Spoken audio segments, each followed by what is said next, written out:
भगवत गीता के 6ठे अध्याय में योग संबंधी विचार आया है, परंतु 5वें अध्याय में जो विचार आया उसी को फिर से एक संक्षिप्त रूप में 6ठे अध्याय के प्रारंभ में बताया है। वह इस प्रकार है। कर्म फल के बारे में कुछ भी न सोचते हुए जो मनुष्य कर्तव्य कर्म की भावना से वह कर्म करता है, वही सही मानों में सन्यासी है, अथवा हम उसी को योगी कह सकते हैं। जैसे केवल अग्नि कर्म के त्याग के बाद मनुष्य कर्म सन्यासी नहीं होता, वैसे ही सिर्फ काम करने पर रोक लगाने से आदमी कर्म योगी नहीं बनता है। कर्म से मिलने वाले फल की अपेक्षा का त्याग किए बिना कर्मयोगी नहीं बनता। संक्षेप में कहा जाए तो कर्म संन्यास यानी कर्म योग। कर्म के फल की जो इच्छा होती है, उसी इच्छा के संन्यास की कल्पना जब कर्मयोग में समाविष्ट हो, तब ऐसे कर्म करने वाले मनुष्य को भगवत गीता में योगारूढ़ कहा है। भगवत गीता ने जोर देकर कहा है कि हर एक मनुष्य को ये बात कोशिश से जरूर साध्य है, इतनी कठिन तो नहीं है। इसी संदर्भ में गीता का वो प्रसिद्ध सिद्धांत इसी अध्याय में आया है। खुद का विकास खुद को ही करना चाहिए, अपने ही अवगुणों से खुद को नष्ट नहीं करना चाहिए, क्योंकि मनुष्य खुद आप ही अपना प्यारा मित्र है या शत्रु है। जिसने खुद को जीता है वही खुद का बंधु है, और जिसने खुद को नहीं पहचाना वह खुद का शत्रु है। इस तरह से जिसने आत्मा पर विजय पाई वह मनुष्य कैसा होता है? भगवान कहते हैं, उसकी सब वृत्ति प्रवृत्तियां शांत हो जाती है। शीत तप्त, सुख दुख, मान अपमान, ये सभी वो संतुलित दृष्टि से देख सकता है। उसके इंद्रिय उसके वश में होते हैं। ज्ञान और विज्ञान दोनों मिल जाने की वजह से वो तृप्त होता है। मिट्टी, पत्थर, सोना, इन सब चीजों में उसकी दृष्टि समान होती है। इसकी बुद्धि सुहृद, मित्र, शत्रु, उदासीन लोग, मध्यस्थ लोग, बांधवगण, इन सब के बारे में और सज्जन और दुर्जन, ऐसे सभी लोगों के बारे में समान होती है। ऐसा मनुष्य विशेष योग्यता का होता है। ऐसा जो योगी यानी कर्म योगी होता है, उसको योग का अभ्यास करना चाहिए। इसके लिए उसे क्या करना चाहिए? भगवान श्री कृष्ण जी कहते हैं, ऐसे योगी ने अकेले रहने का अभ्यास करना चाहिए। वो अपना मन और शरीर काबू में रखे, वासनाओं को छोड़ दे और संग्रह वृत्ति का त्याग करे। उसका आसन ज्यादा ऊंचा भी न हो और ज्यादा नीचा भी न हो। ऐसा उचित आसन योगाभ्यास के लिए शुद्ध जगह में रखकर मन और इंद्रियों के व्यापार पर नियंत्रण पाकर अपने खुद की शुद्धि के लिए योग का अभ्यास करें। आपकी गर्दन, सर और पीठ एक सरल रेखा में निश्चल स्थिति में धारण करें। केवल नासिका के अग्रभाग पर दृष्टि स्थिर करें। भय की भावना न रखते हुए ब्रह्मचारी व्रत का पालन करें। मन में किसी भी विचार को न रखते हुए केवल भगवान श्री कृष्ण की ओर एकाग्र चित्त बैठें। अगर यह अभ्यास सतत रखें तो योगाभ्यासक को समाधान मिलता है। योगी को मित आहारी होना चाहिए। अति निद्रा और बहुत समय तक जागरण दोनों योगी के लिए वर्ज्य है। जितना हो सके उतना ही वो काम करे। जिधर वायु का प्रवाह बिल्कुल नहीं है, ऐसे क्षेत्र में दीप की ज्योति जैसे निश्चल होती है, वैसा ही योगी का मन नितांत निश्चल रहता है। योगी होने के लिए एकांत चाहिए। एकांत यानी भीड़ से पलायन नहीं, बल्कि हमारे मन में जो विचारों की भीड़ है, इन विचार जालों से मुक्त होना। मन में उत्पन्न होने वाले विचार प्रवाहों को रोक लगाना यानी एकाकी होना। इस तरह से जिसका योगाभ्यास हुआ है, वह सभी प्राणी मात्रों में खुद को और खुद में सभी प्राणी मात्रों को देखने लगता है। सभी ओर वह परमात्मा को देखता है। ये एक जीवन दृष्टि है जो सभी को अपने जैसा देखती है। अर्जुन का इस पर एक सरल प्रश्न था कि मन की ये जो साम्यावस्था कही गई, वह मन सदा के लिए बहुत ही चंचल रहता है, वह स्थिर कैसा किया जाए? भगवान श्री कृष्ण जी ने कहा, ये सच है कि मन चंचल होता है, परंतु इसके लिए सतत अभ्यास की जरूरत है। किसी भी वस्तु की आसक्ति नहीं होनी चाहिए, यानी विरक्ति होनी चाहिए, तभी मन स्थिर हो सकेगा।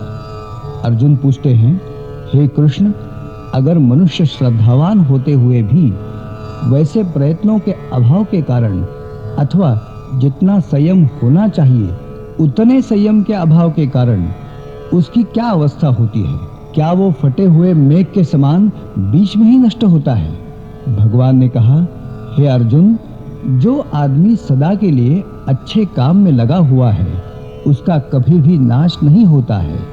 वो पुण्य करने वाले लोगों में देह त्याग करने के बाद जाता है और उधर बहुत समय रहने के बाद उसकी आत्मा पवित्र घर में जन्म पाती है, अथवा उसका जन्म किसी योगी के ही घर में होता है और वह कुछ और सिद्धि प्राप्त करने में प्रयत्नशील रहता है।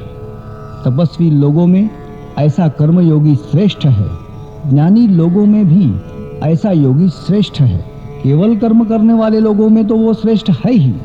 इसीलिए हे अर्जुन, तू कर्मयोगी हो जा।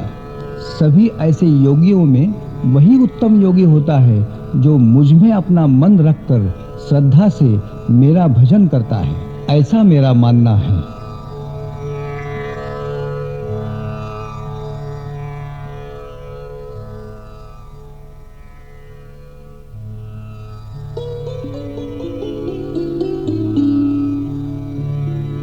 श्री भगवानुवाच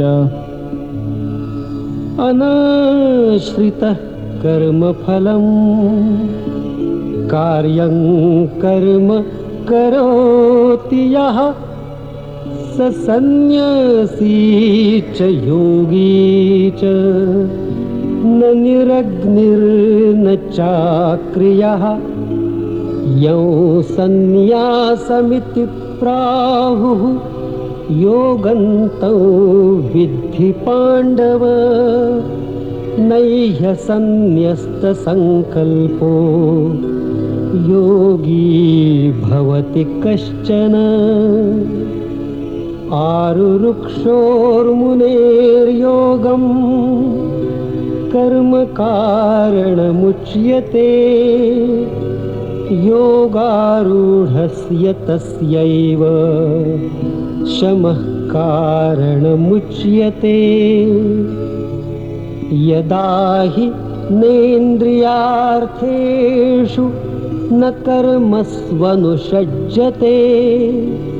सर्वसंकल्पसन्न्यासी योगारूढस्तदोच्यते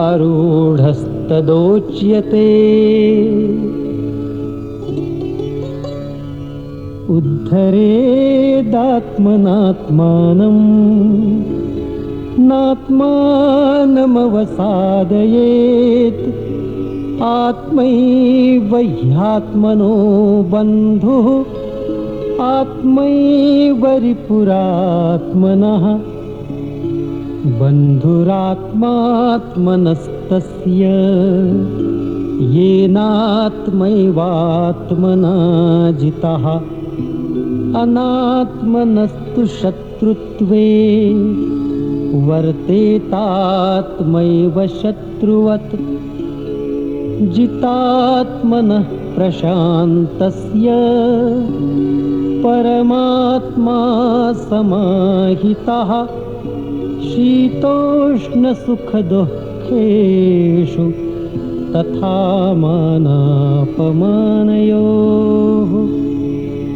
ज्ञानविज्ञानतृप्तात्मा कूटस्थो विजितेन्द्रियः युक्त इत्युच्यते योगी समलोष्टाश्मकाञ्चनः सुहृन्मित्रार्युदासीन मध्यस्थद्वेष्य बन्धुषु साधुष्वपि च पापेषु समबुद्धिर्विशिष्यते योगी युञ्जीत सततम् आत्मानौ रहसि स्थितः एकाकी यतचित्तात्मा निराशीरपरिग्रहः शुचौ देशे प्रतिष्ठाप्य स्थिरमासनमात्मनः नात्युच्छ्रितं नातिनीचं चैलाजिनकुशोत्तरम्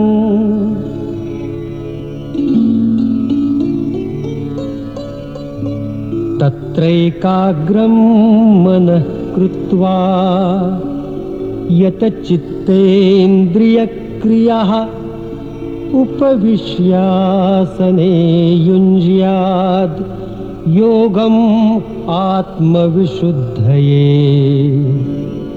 समं कायशिरो ग्रीवन् धारयन् अचलं स्थिरः सम्प्रेक्ष्य नासिकाग्रौ स्वं दिशश्चानवलोकयन् प्रशान्तात्मा विगतभीः ब्रह्मचारिव्रते स्थितः मनः संयम्य मच्चित्तो युक्त आसीत मत्परः युञ्जन् एवं सदात्मानं योगी नियतमानसः शान्तिं निर्वाणपरमां मत्संस्थाम् अधिगच्छति नात्यश्नतस्तु योगोऽस्ति न चैकान्तम् अनश्नतः न चाति स्वप्नशीलस्य जाग्रतो नैव च अर्जुन युक्ताहारविहारस्य युक्तचेष्टस्य कर्मसु युक्तस्वप्नावबोधस्य योगो भवति दुःखः यदा विनियतं चित्तम् आत्मन्येवावतिष्ठते निःस्पृहः सर्वकामेभ्यो युक्त इत्युच्यते तदा यथा दीपो निवातस्थो नेङ्गते सोपमा स्मृता योगिनो यतचित्तस्य युञ्जतो योगमात्मनः यत्रो परमते चित्तं निरुद्धं योगसेवया यत्र चैवात्मनात्मानं पश्यन् आत्मनि तुष्यति सुखम् आत्यन्तिकं यत्तत् बुद्धिग्राह्यमतीन्द्रियम् वेत्ति यत्र न चैवायं स्थितश्चलति तत्त्वतः यो लब्ध्वा चापरं लाभं मन्यते नाधिकं ततः यस्मिन् स्थितो न दुःखेन गुरुणापि विचाल्यते तं विद्यात् दुःखसंयोगवियोगे योगसंज्ञितं स निश्चयेन योक्तव्यो योगो निर्विण्णचेतसा संकल्पप्रभवान् कामान् त्यक्त्वा सर्वान् शेषतः मनसैवेन्द्रियग्रामौ विनियम्य समन्ततः शनैः शनैरुपरमेत्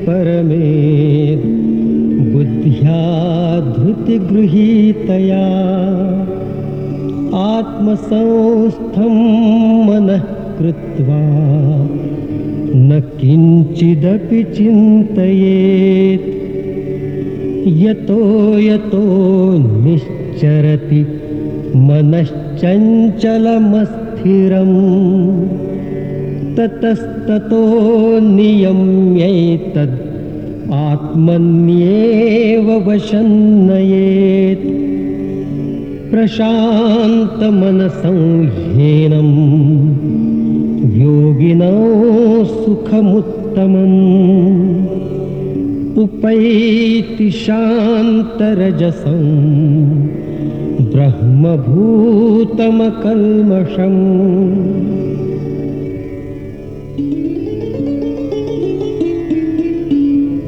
युञ्जन् एवं सदात्मानं योगी विगतकल्मषः सुखेन ब्रह्मसंस्पर्शम् अत्यन्तं सुखमश्नुते।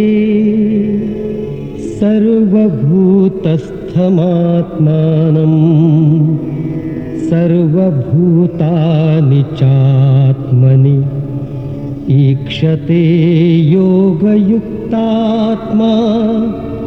सर्वत्र समदर्शनः। यो मां पश्यति सर्वत्र सर्वं च मयि पश्यति तस्याहं न प्रणश्यामि स च मे न प्रणश्यति। सर्वभूतस्थितं यो मां भजत्येकत्वमास्थितः सर्वथा वर्तमानोऽपि स योगी मयि वर्तते।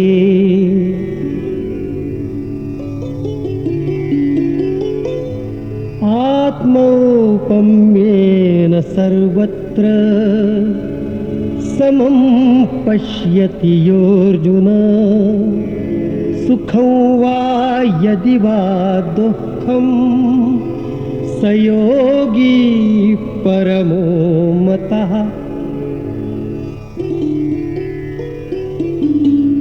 अर्जुन उवाच यो योगस्त्वया प्रोक्तः साम्येन मधुसूदन एतस्याहं न पश्यामि चञ्चलत्वात् स्थितिं स्थिराम्। चञ्चलं हि मनः कृष्ण प्रमाथि बलवद्दृढम् तस्याहं निग्रहं मन्ये वायोरिव सुदुष्करम्। श्री भगवानुवाच असंशयं महाबाहो मनो दुर्निग्रहं चलम्। अभ्यासेन तु कौन्तेय वैराग्येण च गृह्यते। असंयतात्मना योगो दुष्प्राप इति मे मतिः। वश्यात्मना तु यतता शक्यो वाप्तुमुपायतः। अर्जुन उवाच अयति श्रद्धयोपेतो योगाच्चलितमानसः अप्राप्य योगसंसिद्धिं कां गतिं कृष्ण गच्छति। कच्चिन्नो भयविभ्रष्टः छिन्नाभ्रमिव नश्यति। अप्रतिष्ठो महाबाहो विमूढो ब्रह्मणः पथि एतन्मे संशयं कृष्ण छेत्तुमर्हस्य शेषतः त्वदन्यः संशयस्यास्य छेत्ता न ह्युपपद्यते। श्री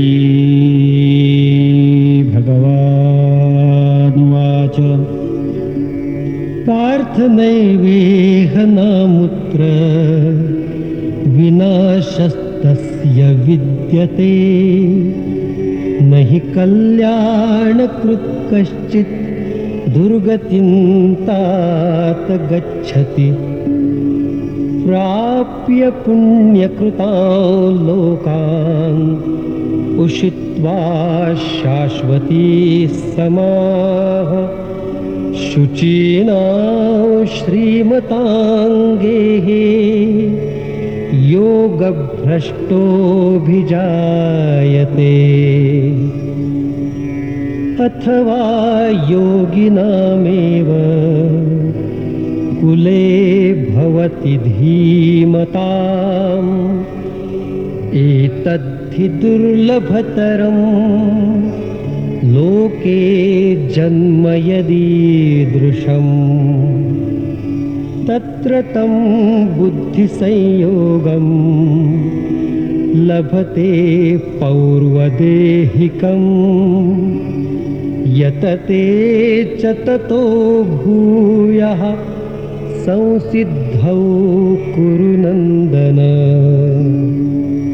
पूर्वाभ्यासेन तेनैव ह्रियते ह्यवशोऽपि सः जिज्ञासुरपि योगस्य शब्दब्रह्माति वर्तते प्रयत्नाद्यतमानस्तु योगी संशुद्धकिल्बिषः अनेकजन्म संसिद्धः ततो याति पराङ्गतिम् तपस्विभ्योऽधिको योगी ज्ञानिभ्योऽपि मतोऽधिकः कर्मिभ्यश्चाधिको योगी तस्माद् योगी भवार्जुन योगिनामपि सर्वेषां मद्गतेनान्तरात्मना श्रद्धावान् भजते यो मां समे युक्ततमो मतः।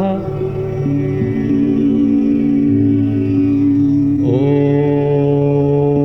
तत्सदिति श्रीमद्भगवद्गीतासु उपनिषत्सु ब्रह्मविद्यायां योगशास्त्रे श्रीकृष्णार्जुनसंवादे आत्मसंयमयोगो नाम षष्ठोऽध्यायः। श्रीकृष्णार्पणमस्तु।